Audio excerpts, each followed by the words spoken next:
మొదటి వచ్చిన. అటు తరువాత బహుజనుల శబ్దము వంటి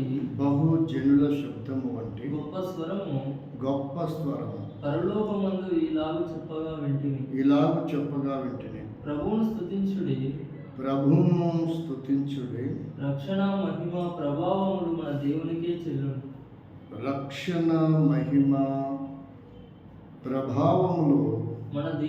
చెల్లును. మన దేవునికే ప్రేమల తండ్రి, ఆరాధన కొరకై ఈ మాటలు మా వెనుకల్లో దేవునికరంగా చేయండి.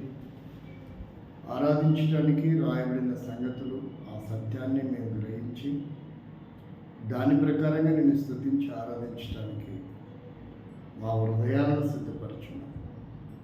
యేసుక్రీస్తు వారి దివ్యనామంలో స్తుతించి ప్రార్థిస్తున్నాం తండ్రి, ఆమేన్. ఇక్కడ ప్రభువును స్తుతించండి అనే అపోస్తలుడైనటువంటి యోహాను చేత దేవుడి మాటలను రాయించు. ప్రభువును స్తుతించండి అని చెబుతూ అసలు ఎందుకు స్తుతించాలో కూడా కింద రాశారు. ప్రభువును స్తుతించండి అనే క్వశ్చన్కి ఆన్సర్ కింద ఏమని చెప్పాడంటే, రక్షణ మహిమ ప్రభావం అందుని బట్టి ప్రభువును మనం ఏం చేయాలి? స్తుతించాలి. ఒకటేంటంట? రక్షణ మహిమ ప్రభావము.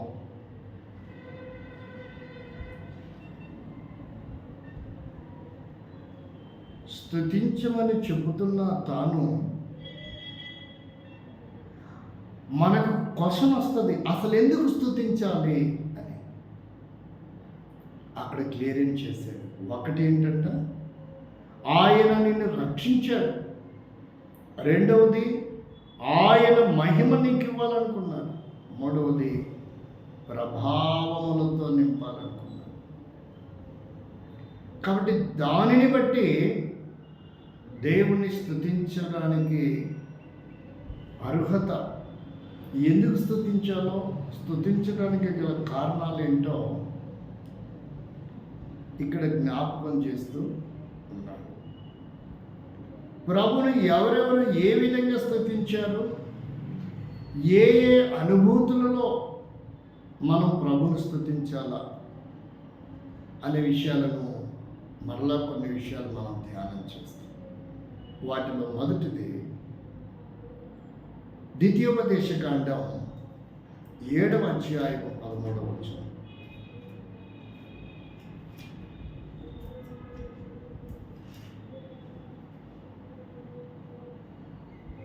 ఆయన నిన్ను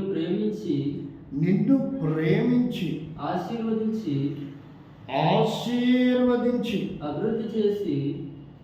అభివృద్ధి చేసి నీకు ఇచ్చేదనని. ఒకటి ఏంటంట? ప్రేమించాడు. ఆయన ఆశీర్వదించి ఎంతగా ప్రేమించాడంటే, ఆయన ప్రేమించినంతగా భూమి మీద మరి ఎవరును ఎప్పుడూనూ ప్రేమించలేనంతగా ప్రేమించాడు. మొదటిది, ఎంత ప్రేమించాడు? ఆయన ప్రేమించినంతగా భార్య, భర్త, పిల్లలు, తల్లిదండ్రి, అన్నదమ్ములు, బంధువులు, స్నేహితులు, రక్త సంబంధికులు, నాయకులు ఎవరు ప్రేమించలేనటువంటి ప్రేమ. ఆ ప్రేమకే ఏమని పేరంటే నిస్వార్థమైన ప్రేమ, త్యాగపూరితమైన ప్రేమ. అటువంటి ప్రేమ అగాపే ప్రేమ. ఆయన ప్రేమించిన విధానం అది. ఎలా ప్రేమించాడో కూడా చెప్పాడు. యోహాను మొదటి పత్రిక 3వ అధ్యాయము 16వ వచనం ప్రేమకు నిర్వచనం చెప్పాడు. ఎంతగా ప్రేమించాడో చెప్పాడు. ఏ విధంగా ప్రేమించాడో చెప్పాడు. ఆయన మన నిమిత్తము తన ప్రాణమును పెట్టెను. గనుక దీని వలన ప్రేమ ఎట్టిదని తెలుసుకొనుచున్నాము. ప్రేమ ఎట్టిదో అంటే ప్రాణమును పెట్టిన ప్రేమ. ఏ మంచితనము లేని వ్యక్తి కొరకు, అనీతిమంతుల కొరకు, భక్తిహీనుల కొరకు, బుద్ధిహీనుల కొరకు, పాపిష్టి లక్షణాలు కలిగిన వారి కొరకు, భ్రష్టు పట్టిపోయిన వారి కొరకు, దూరమైపోయిన వారి కొరకు, తప్పిపోయి జారిపోయిన వారి కొరకు, ఏ మంచితనం లేని వారి కొరకు, ఎలాంటి వారి కొరకు ప్రేమ అంట? ఒకవేళ ఎవడైనా ప్రేమిస్తే ఎలాంటి వారి కొరకు ప్రేమ చూపుతాడో, ఎలాంటి వారి కొరకు ప్రాణం పెడతాడో చూడండి. రోమపత్రిక 5వ అధ్యాయము 8వ వచనం. ఒకవేళ ప్రేమిస్తే అయితే దేవుడు మన ఎడల తన ప్రేమను వెల్లడిపడుచుచున్నాడు. ఎట్లనగా ఇంకను ఏంటంట? ఎవరిని ప్రేమించాడు ఆయన? ఇంకా పాపులై ఉండగానే, ఇంకా పాపంలోనే ఉండగానే, ఇంకా బలహీనతల్లో ఉండగానే, ఇంకా బుద్ధిహీనతల్లో ఉండగానే, ఇంకా భ్రష్టు పట్టిన వారిగా ఉండగానే, ఇంకా అక్రమస్తులుగా, అవిధేయులుగా ఉండగానే, అన్యాయస్తులుగా ఉండగానే, మోసగారుగా ఉండగానే, దుర్మార్గపు లక్షణాలు కలిగి ఉన్న వారిని కూడా ఆయన ఏం చేశాడంట? ప్రేమించాడు. ఇంకనూ పాపిగా ఉండగానే. పరిశుద్ధులైన తర్వాత ప్రేమించడం కాదు. ఎవడైనా మంచివారి కొరకు సైతం ఒకడు చనిపోవటం వరదంట. ఏ మంచితనం లేనటువంటి వ్యక్తిని కూడా ఆయన ఏం చేస్తున్నాడు? ప్రేమిస్తున్నాడు. నీతిమంతుల మీదను అనీతిమంతుల మీదను ఆయన ఈ లోకమంతటిని ప్రేమిస్తున్నాడు. రంగుతో భేదము లేదు, కులముతో భేదము లేదు, చదువుతో భేదము లేదు, ఉద్యోగంతో భేదము లేదు, ఆస్తులతో భేదము లేదు, జిల్లాతో, రాష్ట్రంతో, దేశంతో, ప్రపంచం ఎక్కడ కూడా భేదం లేదు ఆయనకి. అందరినీ ఒకే పరిమాణంలో ప్రేమిస్తున్నారు. అలాంటి ప్రేమ చూపాడు మొదటిది. రెండోది ఏం చేశాడంట? ఆశీర్వదించాడు. రెండోది ఏం చేశాడంట? ఎలాంటి వారిని ఆశీర్వదించాడు? గలతీ పత్రిక 3వ అధ్యాయము 13వ వచనం 14వ వచనం. ఎలాంటి వారిని ఆశీర్వదించాలనుకుంటున్నాడు? ఎలాంటి వారి కొరకు ప్రేమ చూపాడు? ఎలాంటి వారిని ఆశీర్వదించాలనుకుంటున్నాడు? ఆత్మను గురించిన వాగ్దానము విశ్వాసము వలన మనకు లభించినట్లు అబ్రహాము పొందిన ఆశీర్వచనము క్రీస్తు యేసు ద్వారా అన్యజనులకు కలుగుటకై క్రీస్తు మన కోసం శాపమై మనలను ధర్మశాస్త్రము యొక్క శాపము నుండి విమోచించాడు. అందుకని మ్రాను మీద వేలాడదీయబడిన వాడు శాపగ్రస్తుడని వ్రాయబడింది. నీ శాపము నా శాపముల నిమిత్తమై నిన్ను నన్ను శాప విముక్తిని చేస్తేనే కానీ ఆశీర్వాదంలోనికి రాలేవు కనుక మన శాపమును ఆయన భరించి ఆయన మనని ఆశీర్వదించాలనుకుంటున్నాడు. రెండవది ఏంటి? ఆశీర్వదించుటకు. ఎటువంటి ఆశీర్వాదము? ఏ విధమైనటువంటి ఆశీర్వాదంలోని తీసుకొచ్చాడంటే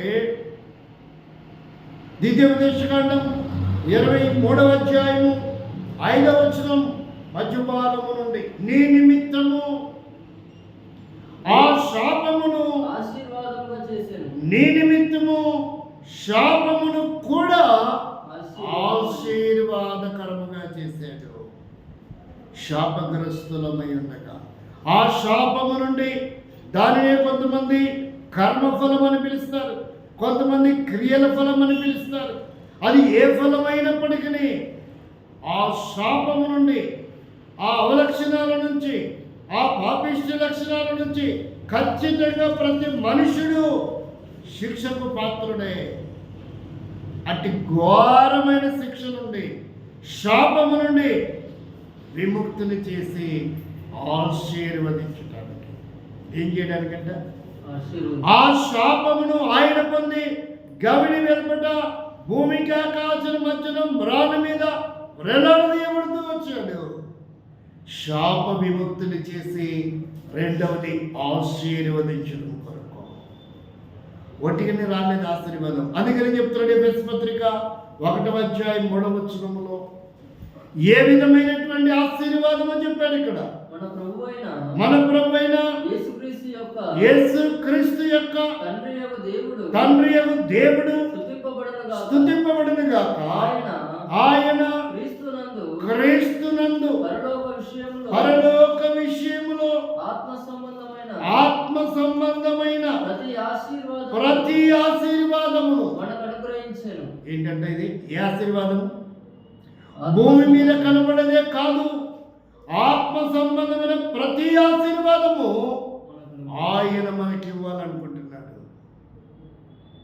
ప్రతి ఆశీర్వాదమును శాపగ్రస్తులైన వారి కొరకు, భ్రష్టు పట్టిపోయిన వారి కొరకు, దుర్మార్గులుగా జీవించే వారి కొరకు, తాగుబోతులుగా జీవించే వారి కొరకు, తిరుగుబోతులుగా, తిట్టుబోతులుగా, దొంగలుగా, వ్యభిచారులుగా, మోసగాళ్ళుగా, అబద్ధీకులుగా, అక్రమస్తులుగా, అన్యాయస్తులుగా,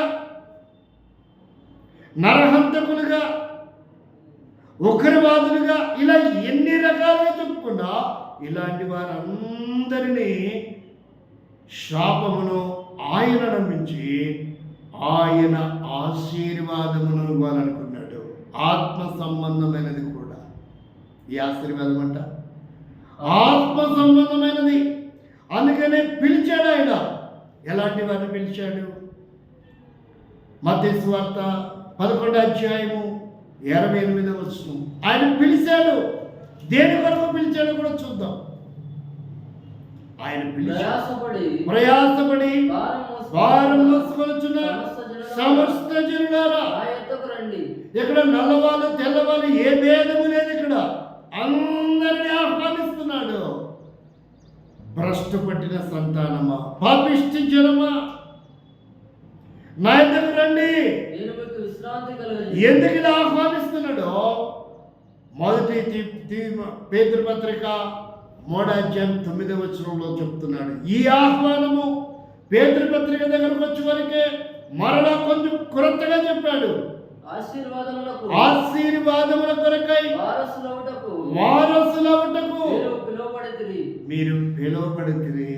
దేని కొరకు పిలిచాడంట? ప్రయాసపడి భారముతున్న వారు, పాపిష్టి లక్షణాలు, అవలక్షణాలు, సమాజానికి దూరంగా వెలివేయబడి, గేలి చేయబడి, తృణీకరించబడి, అవమానపరచబడి, నీచముగా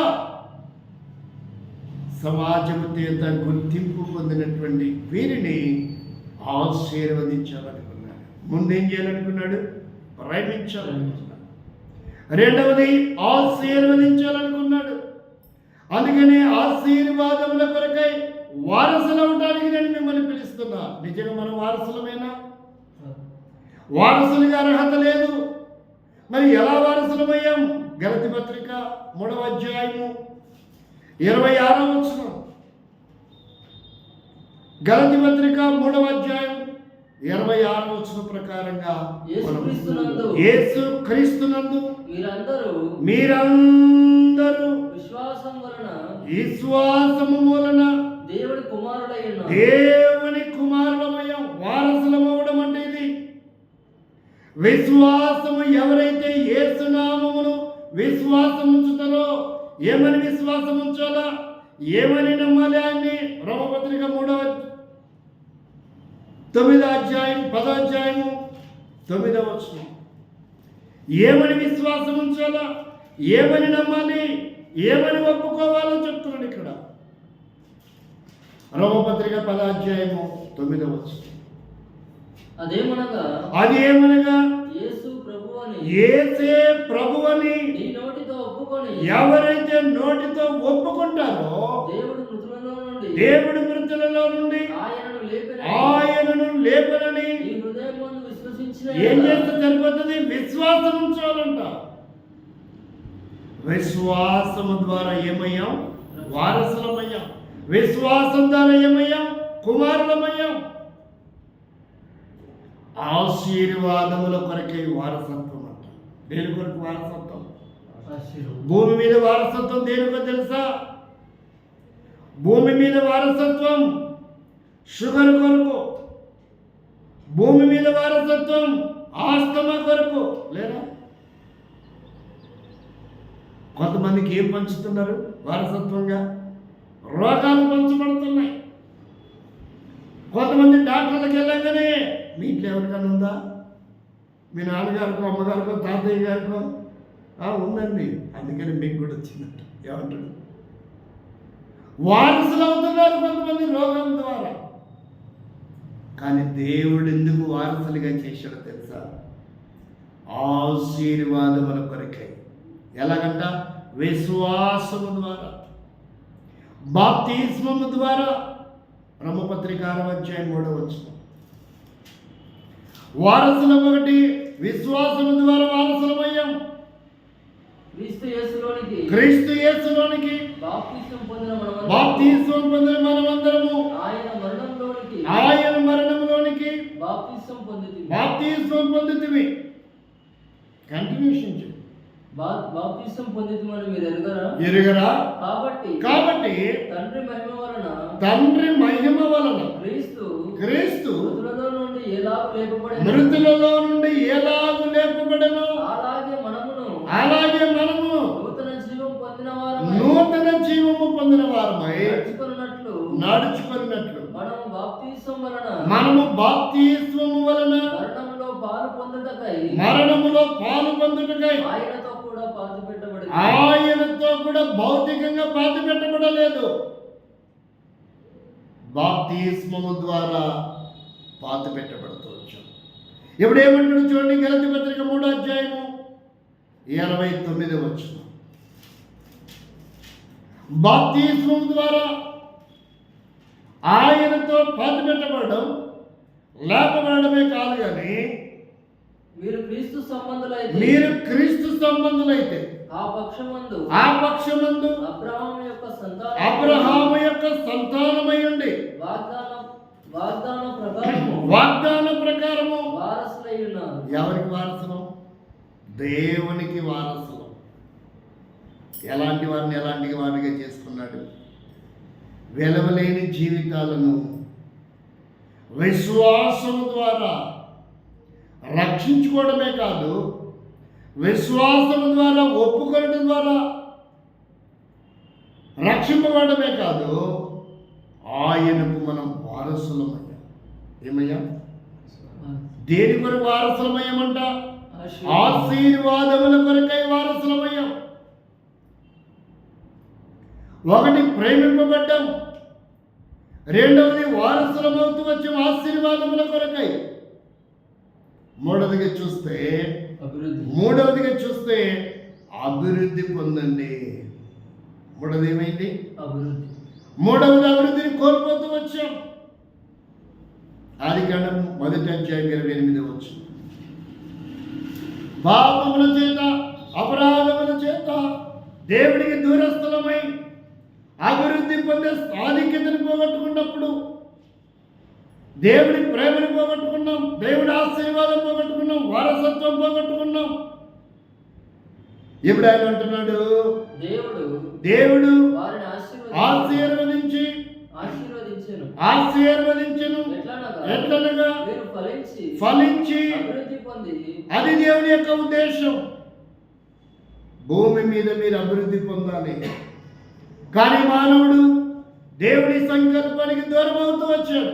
అవిధేయతను బట్టి దేవుడికి దూరస్తులవుతూ వచ్చాడు. దేవుడి సంకల్పం నుండి తొలగిపోయాడు, భ్రష్టు పట్టిపోయాడు, ప్రేమను కోల్పోయాడు, ఆశీర్వాదాన్ని కోల్పోయాడు, అభివృద్ధిని కోల్పోయాడు. అయినా దేవుడు తన మనసు మార్చుకోలేదు, తన సంకల్పం మార్చుకోలేదు. జలప్రళయం చేత సర్వమానవాళిని నిర్వీర్యం చేయాలనుకున్నప్పటికీ దేవుడు తన సంకల్పాన్ని మార్చుకోలేదు. 9వ అధ్యాయము ఆదికాండం 1:6 చదువు. మరియు దేవుడు నోవాహును అతని కుమారులను ఆశీర్వదించి మీరు ఫలించి. కాబట్టి మొదట ఏ వాక్యం అయితే చెప్పాడో ఇప్పుడు మరలా రెండోసారి అదే వాక్యాన్ని చెప్తున్నాడు. జల ప్రళయంలో సృష్టి మొత్తాన్ని, మానవ కోటిని నిర్వీర్యం చేసినప్పటికీ ఒక కుటుంబం ద్వారా దేవుడు తన ప్రణాళికను మరలా నెరవేర్చుకోవాలనుకున్నాడు. అందుకని వారిని ఆశీర్వదించి వారిని మీరు ఫలించండి, మీరు మరలా ఏం కావాలి? అభివృద్ధి. ఎలా అభివృద్ధి పొందాలని తెలుసా? కొద్దిగా కాదండి. ఎలా అభివృద్ధి పొందాలని కోరుకుంటున్నాడో తెలుసా ఈ దేవుడు? మనుషులందరూ నాశనం అయిపోవాలని కోరుకుంటే ఏ మంచితనం లేని మానవ కోటిని ఆయన అత్యధికముగా ప్రేమిస్తున్నాడు, అత్యధికముగా ఆశీర్వదించాడు, అత్యధికమైన అభివృద్ధి పొందాలని కోరుకుంటున్నాడు. యోగ గ్రంథం 8వ అధ్యాయము 7వ వచనం. ఎలాంటి వారికి ఇలాంటి ఆధిక్యత ఇస్తున్నాడో చూడండి. యోగ గ్రంథం అప్పుడు నీ స్థితి మొదట కొద్దిగా ఉండినను తుదకు అంటే దేవుని సంకల్పం ఏంటి? మహాభివృద్ధి పొందాలి. ఎవడు? ఎలాంటి వాళ్ళంట? అక్రమకారులు, అన్యాయస్తులు, దగాకోరులు, మోసగారులు, త్రాగుబోతులు, దొంగలు, వ్యభిచారులు, నరహంతకులు, ఇలాంటి రకరకాల నీచమైనటువంటి సమాజము దేవుడు మరలా ఏం కోరుకుంటున్నాడు? వారిని ప్రేమిస్తూనే ఉన్నాడు, వారిని ఆశీర్వదిస్తూనే ఉన్నాడు, వారసులుగా చేసుకొని వారిని అత్యధికంగా అభివృద్ధి పొందాలని కోరుకుంటున్నాడు. అందుకని అంటున్నాడు చూడండి ఏమంటున్నాడో. యెషయా గ్రంథం 49వ అధ్యాయం. ఇక్కడ ఏం జరిగిందో చూడండి. 49వ అధ్యాయంలో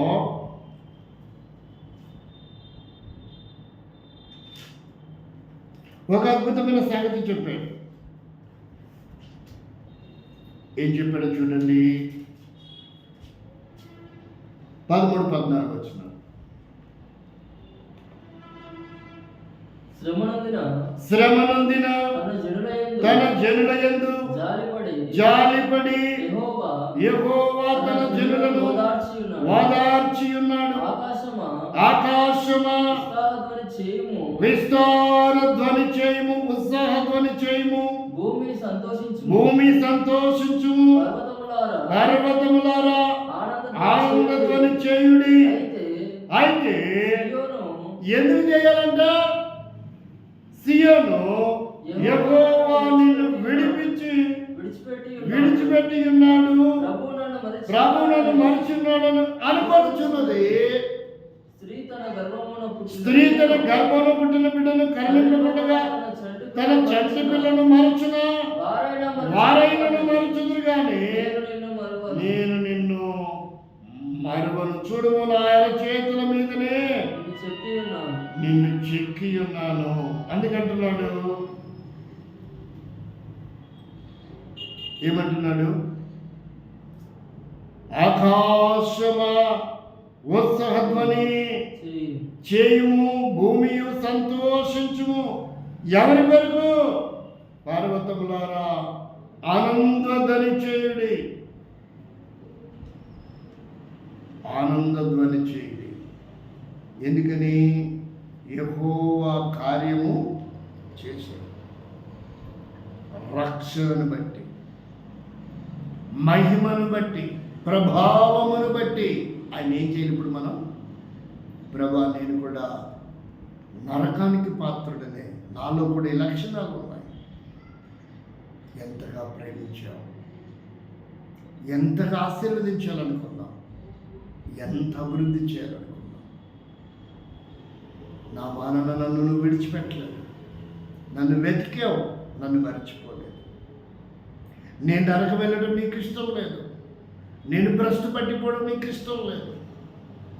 నీ అనాదికాల సంకల్పంలోనికి నేను మరలా రావాలని నీ ప్రియకుమారుణ్ణి యేసుక్రీస్తుగా ఈ లోకానికి వచ్చి నా జీవితానికి బదులుగా ఎగిన పశుగా బలిగా మ్రాని మీద గవిని వెలుపట వేలాడదీయబడి నా దోషముల అపరాధముల నిమిత్తమై గాయపరచబడి శిక్షను పొంది చివరి రక్తపట్టి ధారపోసి చనిపోయి సమాధి చేయబడి మృత్యుంజుడై తిరిగి లేచి ఆశీర్వాదముల కొరకై ఏం చేస్తున్నాడు? పిలుస్తా ఉన్నాడు. మీరు వారసులు.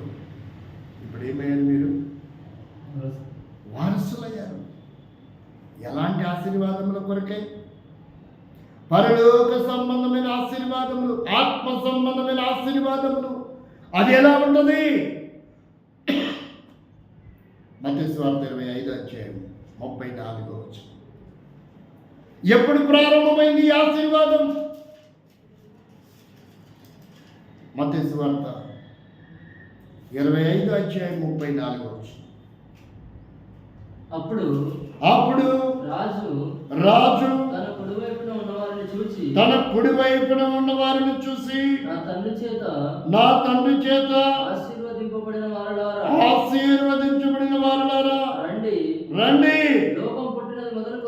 లోకం పుట్టింది మొదలుకొని మీ కొరకు సిద్ధపరచబడిన రాజ్యము స్వతంత్రించుకొను. ఎప్పటి నుంచి ఉందంట అది? నరకానికి వెళ్ళడానికి ఇష్టం లేదు మనం. లోకం పుట్టింది మొదలుకొని ఒక రాజ్యం ఉంది. ఎవరంటే మీరు?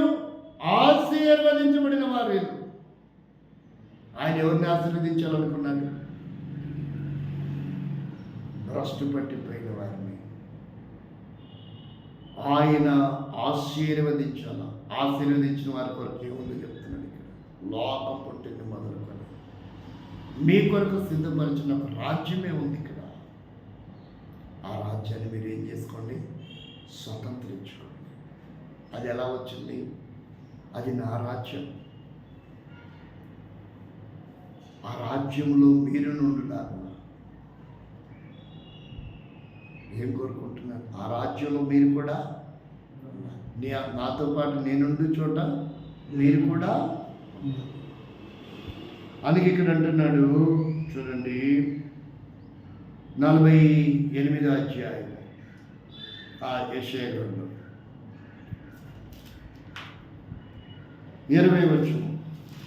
యెహోవా తన సేవకుడైన యాకోబును విమోచించిన సంగతి ఉత్సవ ధ్వనితో తెలియజేయుడి.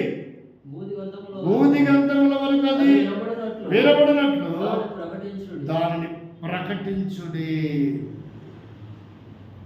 దేవుడు చేసిన కార్యాన్ని బట్టి అంట ఉత్సాహధ్వని చేయాలి. దేవుడిచ్చిన గొప్ప రక్షణని బట్టి ఆయనను మనం ఏం చేయాలి? స్తుతించాలి.